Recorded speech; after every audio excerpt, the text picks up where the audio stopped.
Darius here with Marketing 360, and this is another episode of the Small Business Diaries, where I sit down with people who are doing just that, running small businesses, effective leaders in local communities, doing different things in an effort to really try to bring some actionable insights and advice that you, the aspiring, can use as you are starting off on your entrepreneurial journey, whether you're seeking to run a small business or build the next Amazon 3.0 or whatever it may be. So today I have the pleasure of having Payden Stramel with me of Wild Basin Lodge, based out of Allens Park, Colorado. Now, Wild Basin is pretty. It's a pretty unique. They are a wedding and event venue, but they do some really cool things in that they offer a completely customizable, almost one-for-one experience for people who choose to use the venue. For your special day, they really take ownership over everything: food, communications, staffing, the various different parts. And what I love the most in learning about them is that they have a rule in which they only do one wedding per day. So there's no back-to-backs. You're not being rushed. None of those things. So Payden, thank you for taking the time. Welcome to the Small Business Diaries. Thank you for having me. Absolutely. Well, what I want to do a little bit before we dive into uh, Wild Basin, maybe transition that from tell us a little bit about your entrepreneurial journey. Like, why entrepreneurship? Yeah. So we used to be in the restaurant business. We owned several restaurants. I say we, me and my family. We owned several restaurants in northern Colorado and southern Wyoming. Um, we did that for years, and we ultimately exited that business. We have become big fans of kind of that entrepreneurial journey, being your own boss. It's a scary journey. It's not necessarily an easy journey, but you make all the call all the shots. You make all the decisions. Everything's on you. You celebrate the successes, and you have to deal with the failures too, which there are plenty. But that being said, I think one thing I personally value is my time and the ability to spend time with family. I have two kids, and when you're working for somebody else, that is usually something that you have to deal with and balance, because you have to be there, you have to clock in, and you have to meet expectations. And I definitely have employees that I expect all of that same stuff to be done. But it's entrepreneurism is not necessarily an easy road. It's a long road. But even when it's a tough road, I have found great pleasure and happiness in. It's fun. Yeah. So why Wild Basin? You could have tried a brick and mortar sneaker store or something. Yeah. Why Wild Basin? It's kind of an interesting story. So, as I mentioned, we were in the pizza business, in the restaurant business, and my wife, long before I ever was involved in her life, had a dream of owning and operating a wedding venue. When she was little, it was something she wanted to do, and she had voiced that to me several times, and um, I grew up on 5 acres in Southern California, so I not that I just did manual labor my whole life, but there was always things to do. We were always outside, and I kind of thought the idea was kind of attractive. You could throw parties, and you have a little plot of land, and kind of take care of it. Anyways, long story short. Had a pretty rough day in the restaurant business one day, and I stumbled on an online listing for a wedding venue for sale. We had looked at even buying raw land and starting from the ground up, and quickly kind of realized it would be a pretty hard task to accomplish Yeah. in the industry.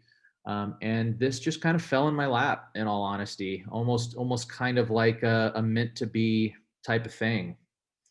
And we reached out. We went through probably 4 to 6 months of due diligence, and now I own a wedding venue. Let's go. And Yeah. when did that actually take place? We closed on August 15th of 2019. Okay. So you really got started. You probably really got your momentum right as the pandemic Yeah, started. I have all through 2020. I've been joking with everybody.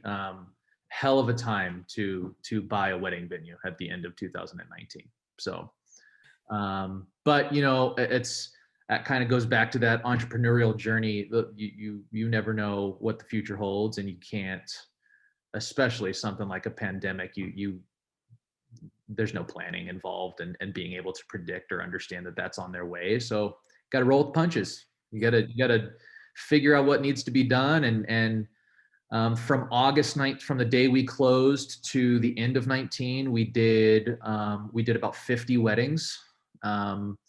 So weddings are are really kind of like riding a bike. Once you've as a business owner, once you've done about 10 of them, yep, you're good to Yeah. go. So we got a significant amount of experience in a real short amount of time. And then yes, 2020 took a turn for the worse, obviously, but I think we're on the up and up with it now, and excited for 2021. So as you look at, you know, day one to year one, what were well, one, I'm actually curious for a wedding venue, what what does it look like in terms of yearly revenue that that type of business model can bring in? So I that obviously varies Right. on wedding venue.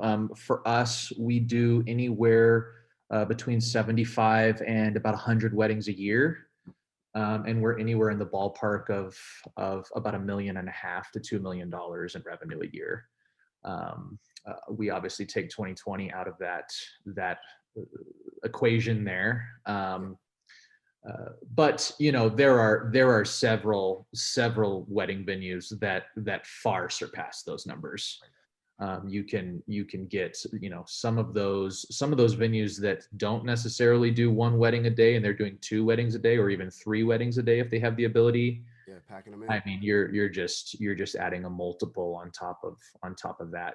You need a much larger staff. You need a larger facility, and um, so that's kind of one of the barriers to entry on the industry is there's a fair amount of infrastructure that's really kind of needed for a particular market in the wedding industry.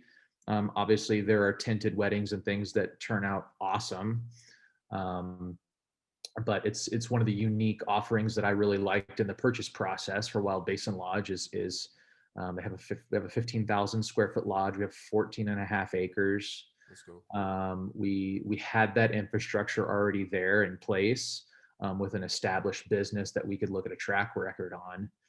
Um, but yeah, it's a fun business. It's a happy business. And it's interesting because it's a contract business. So you, outside of things like pandemics or crazy stuff, you have an idea of what your year's going to look like. It's different than the restaurant business of, okay, I need to staff Darius and Payden for a Wednesday in the restaurant, and we're just going to see what sort of business we did this marketing. We're going to see what we get. Cross our fingers. Hopefully, it pays off today. Hmm. Wedding business, you kind of know. You know when it's game time, and you know when it's not, and that's something I really like. Yeah. Now, before we sort of go into the first, I want to dive into the first year, that first year experience. But someone out there maybe is thinking about, maybe it's a wedding venue, maybe it's a landscaping company, maybe it's a construction company. Uh, what was that process like of actually obtaining the business? Because I'm assuming you didn't have, let's just say, $2 million based on revenue, any sort of valuation. You didn't have $2 million sitting around to just drop it on Wild Basin. So what did that process look like for someone who might be interested in buying a business? So I guess I can only attest to my personal experience. I'm pretty blessed. I have a family that is very supportive of endeavors that my wife and I would like to do. We own Wild Basin along with other members of our family, and it's just our family. Yeah. Um, and we had brought this deal to the other family members, and we basically pitched and said, here's the information I have.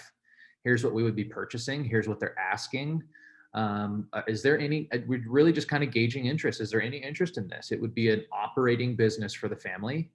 And we kind of structure it to where we have one operating business, and then there's other investments that we don't have any our hands really in anything. And I sat the family down and I said, hey, I feel like this is an opportunity. It's been a dream of Haley's, which is my wife, for a long time. And this is available here and now. And so I wanted to come, and everybody thought it was a good idea. Obviously the numbers have to work as well too. And so ultimately, when we decided that we were going to purchase it, we had to ultimately foster a relationship with a bank here in town. And we fortunately already had that relationship built at the Bank of Colorado here in Fort Collins. And so we kind of partnered with them, and then we brought them in and let them know what we were looking to do. And they helped us with terms, and we borrowed some of the money. And I mean, that's kind of the big picture, how it ultimately works. That's the big hurdle in purchasing or even starting any business. You have to figure out, if you don't have the money, where are you going to get the money? And that is harder for some. It's fortunately not as hard for me. I'm like I said, I'm a blessed guy. But you know, the math equation has to work. You can have all the money in the world, and it doesn't necessarily mean that all the deals are good. So you have to make the right decision and truly understand what you're buying. I mentioned earlier, we did almost 6 months worth of due diligence. And that was going over years of financials. What are some of those things? What are some of those things that you had to look at when you're evaluating a business? Yep. So for us, we had, it's kind of interesting because this was a currently operating business at the time. They were doing weddings while we were doing due diligence on purchasing this from the previous owners. And so you have to be careful there, because you don't want employees getting wind that, oh, are they selling? What's the deal? We probably better jump ship in case these new owners are crazy people, you know? So there's non-disclosures that have to be signed that say you're not gonna, post on Instagram that you're gonna buy Wild Basin Lodge before you actually have. And but all that aside, through the due diligence, we were giving several years of financials for the business. We were on property several times to see the site, ask questions. We look at the tax documents of the business to make sure that the financials match the taxes that are claimed for the business. Yeah, you weren't inheriting a mess. That we weren't being lied to with financials. Unfortunately, the world we live in, that's I don't want to say a common thing, but it happens for sure. And did you understand the financials, or did you teach yourself? No. So I did understand the financials. I by no means am an accountant or an expert. One of the family members that is an investor with us has been in the finance industry for 40 years. Gotcha. Is well known in Fort Collins, and knows them like the back of his hand. He can analyze a business without ever stepping foot in the business or knowing anybody in the business. He can look at the financials and tell you if it's a well-run business or if it's a poorly run business. Great asset to have. Whether somebody like that is an investor in your startup or the purchase that you're looking to make, having somebody that you can go to help you understand the things that you won't understand is, I would probably say, a good portion of the battle there. Especially when you start getting into taxes and how do these things line up. I don't know that stuff, and I need somebody to help me with that. But because of the restaurant business, we own 7 restaurants. At one point, we had 165-ish, give or take, employees. We were dealing with financials for each restaurant on a monthly basis. You learn pretty quick, the ins and outs of that, and they're not extremely difficult, but it's just kind of something that you have to deal with and try to make sure that you understand. Yeah, gotcha.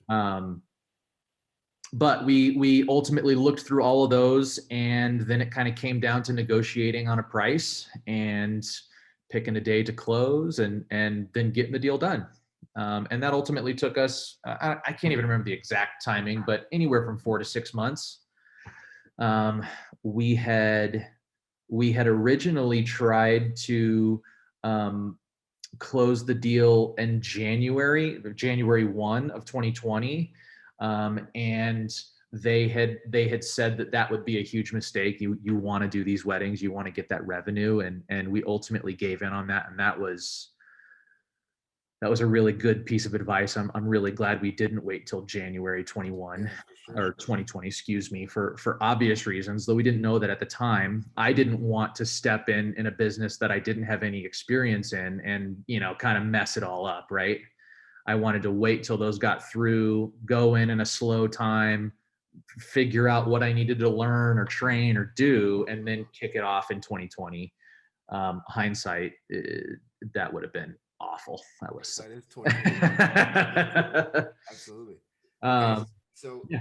so we're first year. So we're 1 year. We're just over a year in, but take us through that first year. You step into this new space. You have previous experience running operations and handling financials and employees. But what what did anything surprise you about that first year, or was there something that you learned about yourself that you didn't know as an operator? I would say one thing that surprised me was I was expecting some of the team to leave Mhm. because the transaction had happened, and I don't know why I was expecting that. I think in my previous experience in the quick service restaurant industry, employees come and go pretty Absolutely. frequently, and I was kind of used to that environment on one little thing happening, and an employee saying, "Okay, I quit, I'm out." Yeah. And so I really went into it with that same expectation of, okay, we're gonna, who knows? I'm a relatively young guy. They may not have confidence in me. The previous owners were much older than I was. Who knows what that dynamic was like? If they really loved them, or if they didn't. I just didn't know that. Right. So I was kind of preparing for the worst, and getting ready for everybody to walk out. I was trying to find employees before I needed employees, and every single one of them stayed. Hmm. Hmm. They were excited about the new ownership, um, and that was a serious curveball for me. I was fretting over this for weeks before the close. I was like, this is just, oh my gosh, what's going to happen? The what ifs, right? Yeah. And I think it probably, one thing that it taught me about myself is I don't know, maybe have a little bit. I need to have a little bit more faith in people. I'm kind of I'm kind of a business owner that struggles. I feel like I need to just do everything myself, Hmm. and because I know it'll get done, and it may not get done the right way, but it's the way I think it should be done. If Yeah. that makes any sense. Yeah, it does. Yeah. And a successful business, whether it's Marketing 360, Madwire, Apple, whatever, it's not run by one person. You have to have people that are passionate about what they do, and um, that was a little harder task to accomplish in quick service food industry. Yeah. And this business has turned out to be totally different than what I expected it to be, in a great way. Um, So so on that, with when you're talking about the notion of really having to trust the people that you employ. How many employees do you have? we have 8 Eight. So employees. you have 8 employees. Uh, how have you gone about maybe maintaining the systems that were in place or reinventing systems Yeah, to make sure that you actually can, entrust people to do what they need to do, and you handle the sort of higher tier level things for operating the business? sure. Um, You obviously have to learn the basics of your business. You need to know the numbers of your business. And then once you have those down, um, personally, you have to go in and make sure your people are happy. And that was kind of a big part of the unknown for me. Is you everybody needs a job, some type of job, and so you never know if people are really unhappy, but it's all they have, or if they are so super passionate about what they're doing and will never leave. Mhm. It usually is somewhere in the middle between those two poles. Mm. Um, and so I think for me, I think any business, I believe I can train anybody to do anything. Really doesn't matter what industry you're in, you can figure out how to do that, as long as you have people that want to be there and are happy. Yeah. And so I have found through my experience that making sure an owner has a presence in the business, that they know me personally, not super personally, but they know who I am. They understand kind of where my line is, when you can goof around, when we have to work, and then making sure you just have the right people. Yeah. um, I believe if you have passionate people, all of the other things are going to fall into place. Mhm. Mhm. If you are trying to operate a business with people that are not passionate, it's going to be really difficult. And so going into this, it wasn't so much I need to know all the exact details of running and hosting a wedding at Wild Basin Lodge, but it was, do I have a good team? Because I'm not a wedding planner. I'm not a chef. I don't do that, and I'm not ever going to be. I'm gonna have to find people to do that Trust for people. me. Yeah, absolutely. Right. Um, we dealt with a small period of time where our wedding planner came down with COVID, and so she was out for 14 days, and I had to be that person, Mm. and everything was fine, but I was a huge ball of stress. It's not what I do. You got to have that person. And so my job as an owner and somebody who is starting a business or taking over a business, you are in the business of people, Mm. and making sure that those people are managed well and are doing what they're supposed to be doing and staying engaged and always learning.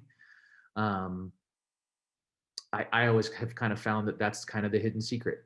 That's Yeah. what you need. Now, when you talk about managing well, having a solid team of passionate, happy individuals, do you have a particular maybe leadership philosophy, or maybe there's some certain values that you uphold that you're like, these are, I bring this into how I lead this team? Um, I guess I just think of it of how it's almost like the golden rule Hmm. that we all learned when we were kids. I want to do my best to treat employees the way I would want to be treated as an employee. Hmm. When I was younger and we all had those jobs, whether it be at a store. I in Southern California worked for a surf shop, Hmm. and I loved it. But I loved it because of the relationship I had with the people. It wasn't because I was paid. I think my first job I got paid $7.10 an hour or something like that. Yeah, yeah. Um, my paychecks were $75. It wasn't about the money. It was about I got to go to work and hang out with buddies and my boss. I admired my boss, and he was cool and he was a great guy. And um, I worked there for 6 years.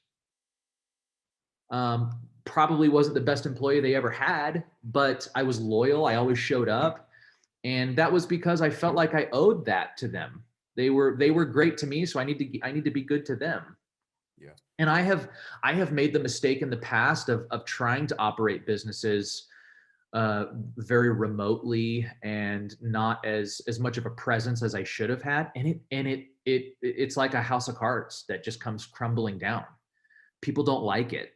Mm. I've tried to kind of accompany that with paying people more or offering benefits or I paid cell phones, even company cars. None of that stuff worked. Yeah, it's the relationship that matters. It literally, I threw money away trying to keep the good people. And though I don't have it all figured out, I think I've kind of realized that it's that relationship. They want to know they're taken care of. They want to know they're cared for. They want to know that they have someone they can go to. Um, and, you know, sit down and have a beer with if they want to. And I actually think that that's probably more important to most employees in this country Mm, than an annual pay raise yeah, yeah, or things like that. Knowing they have the security in the job that they do, and they have the support of a team. I think that's probably number one on most, maybe not most, but a lot of people's list. yeah, absolutely. I would agree with that. People don't, sometimes friends and I would talk about how people don't, well, there's some cases you might leave a job, say there's no advancement or Hmm. it's poor pay or something, but a lot of times you're leaving people. You're not Yeah, necessarily leaving those things, right? sure. And so speaking of people, you're married, you have two children, Hmm. you have the privilege of doing business with your wife. So that's like icing on top of the cake for sure, or cherry on top of the cake rather.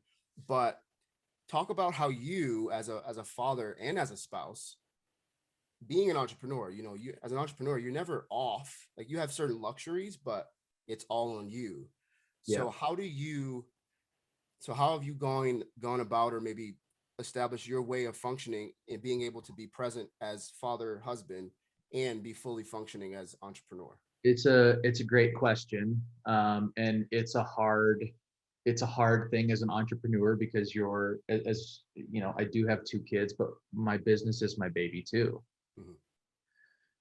Um, and when you take a big loan out at the bank and you put a lot of your money and capital into this, you have a lot of skin in the game. It's very important that it's successful. It's not just all right, well, next time.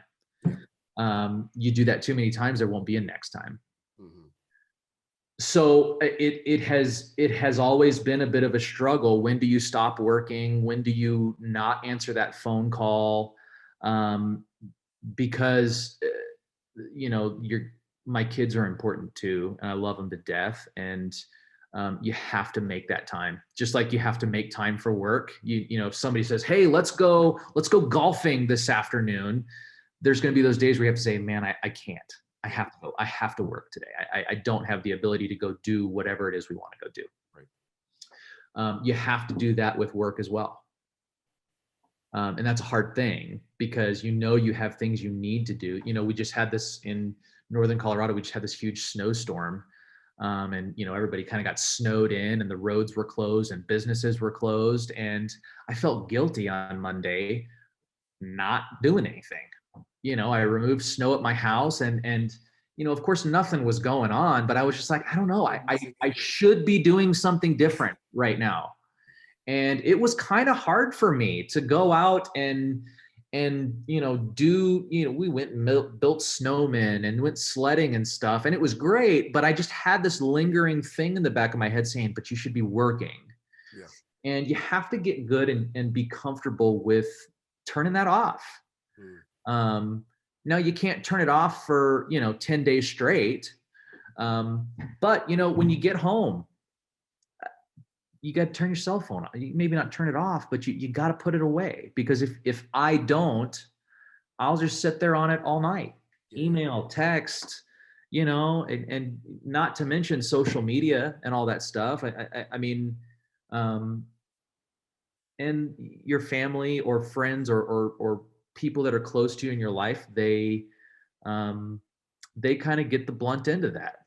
Hmm. When all you do is have your head in your phone, or you're just on call after call after call, and my kids are young, and all they want to do is play and fight and wrestle and put Legos together and all that stuff, and you have to make time for that.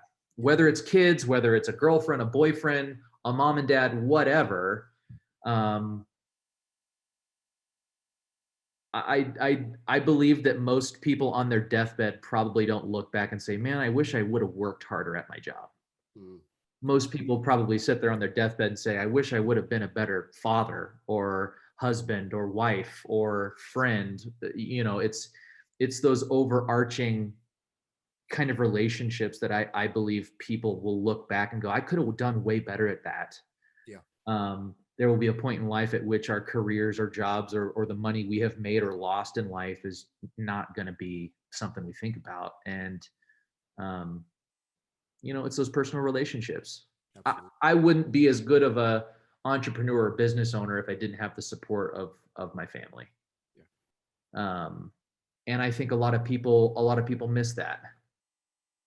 That's kind of the stereotypical like businessman character on TV, right? Right. All he does is work, and he's pouring scotch in his office, and he's there, the crack of dawn, and then till 9 o'clock at night, and he's getting a divorce and all that stuff. And I don't want that. Making money, but he's making money. He's making money, but he's not gonna have anybody spend it on. Right.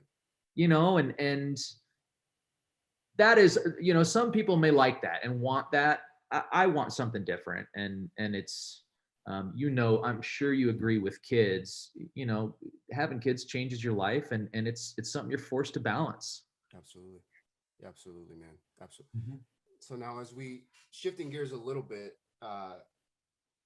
as we're over a year and a half in, heading towards 2, how are you looking at growth of the business? Mm-hmm. Are you thinking about that right now, or Sure. are there certain have you spotted opportunities for growth? And if so, without going into full detail, just how do you handle that as an operator, as a leader of the business?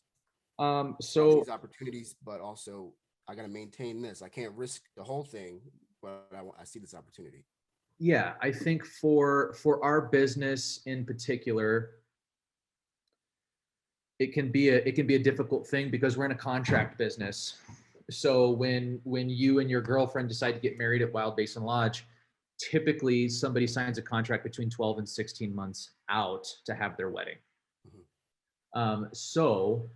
Really the opportunity for us is to do building updates, to do, smaller renovations and larger renovations, though those need to be planned out even further in advance. Yeah. Because that is part of the reason why somebody wants to get married at a place, right? Oh my gosh, it's gorgeous. They have this, they have that. And that's why it would have been so difficult with just a raw piece of land, right? You wouldn't have any of that. So really our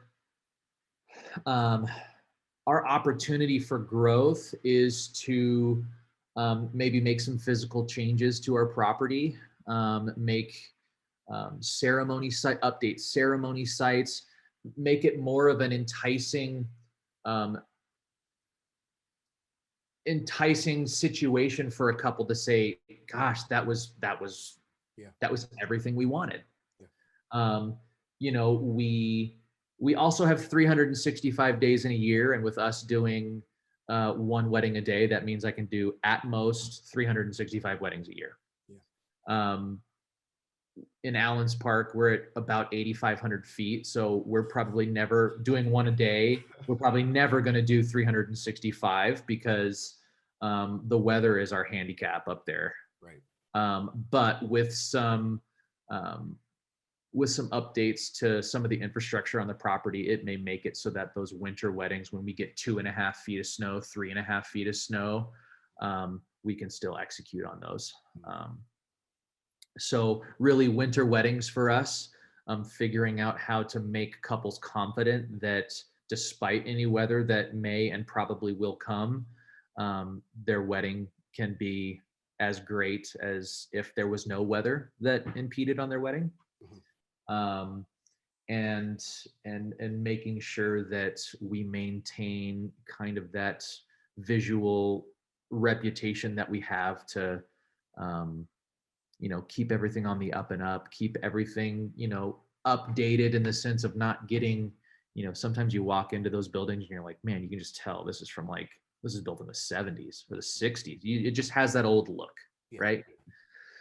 So just making sure that we don't sleep on that for so long that we realize all of our competitors have passed us. And now we have to make a large capital investment to catch up. And so we kind of believe some of the smaller ones each year, again, 2020 through a cog, through a wrench in the cogs there. But in normal years, we budget for renovations.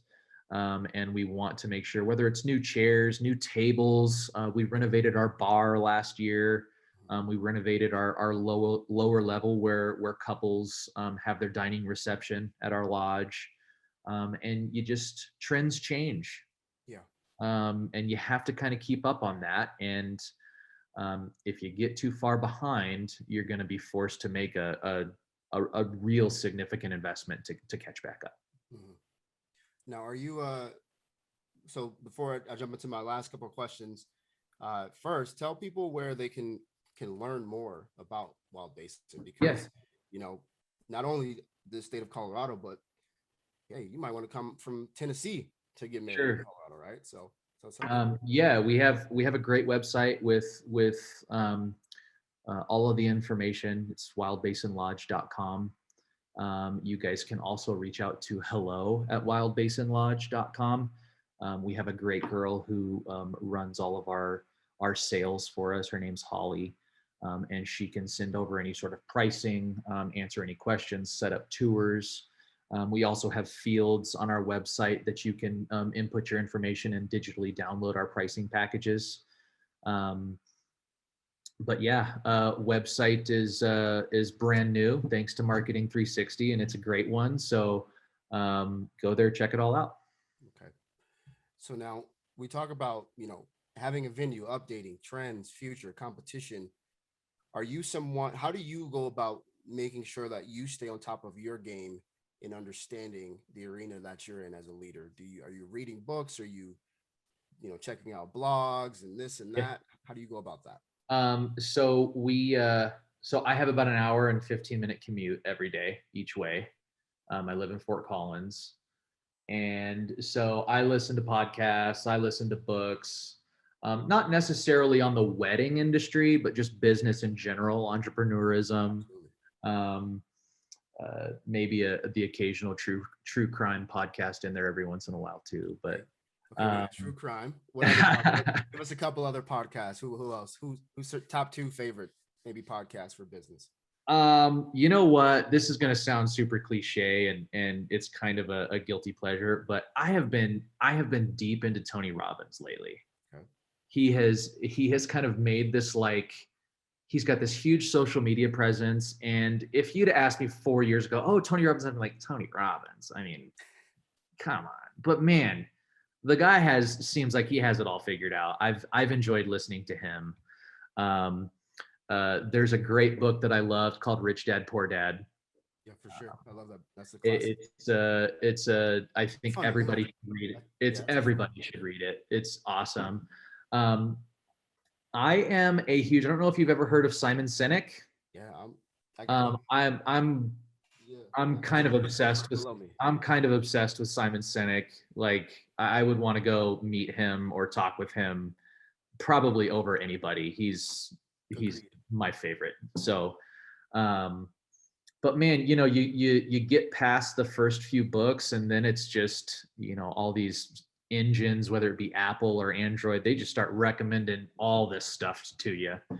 And with the drive that I have, I'm not actually reading most of them, I'm listening to them, but I go through one or two a week easy. Let's go. And it's good. You can only listen to so much music, I feel like. 100%. Yeah. All right. Lastly, we have an audience that they're professionals in business. Some people want to be entrepreneurs. Some people are running businesses, have a great idea, but they're wherever this may find them. Just give the audience, as it pertains to business, leadership, doing life, just some parting words. Ooh. I know that's a lot because there's different buckets there, but I would say, for an entrepreneur or somebody interested in business, the first step is understanding that there's going to be risk involved. It is not the safe path, it's the scary path. and you have to come to grips with that. If you can't understand, like, I'm going to have to work harder, I'm going to have to work longer than my friends, than a lot of my family, it's probably not going to work. Statistics will tell you most small businesses do not even come close to being successful. And most businesses in the country lose money every year, or at best break even. When you look at successful entrepreneurs, whether it be Jeff Bezos or the owner of a pizza restaurant, they work hard, and they constantly work on their craft and try to understand the elements that come into their business. Marketing is one of them. I have a marketing degree from the University of Wyoming, and I still need help on marketing. You have to understand who's going to be your ideal customer and who's not, and be okay telling people no. I think a lot of people just think, like, I'll do anything to get the deal done, and you're going to become a slave to that. It's good to be diligent and do everything you can to create revenue and create success for your business. But you have to make the right choice too when it comes to family. Or there's several books out there that will teach you how to fire your customer. Sometimes that's the appropriate thing to do. You have to be strong, and you have to be mentally strong, and you have to do something that you enjoy doing. I don't know that it has to be your birth given dream passion. And I think a lot of people come out there and say, if it is not your absolute passion in life, you're not going to be successful. I don't necessarily believe that you have to go that far. You have to enjoy doing it, though. You have to enjoy being up there. I get to throw parties for a living, and we get up there, and that the couple's married, and now they're into their reception, and everybody is happy. Everybody's happy.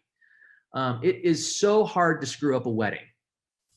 And so if you don't have something that you understand, there's going to be mistakes made. You're going to make the wrong call. Pick yourself up, learn from those mistakes, don't do them again, and move on, and be okay with it.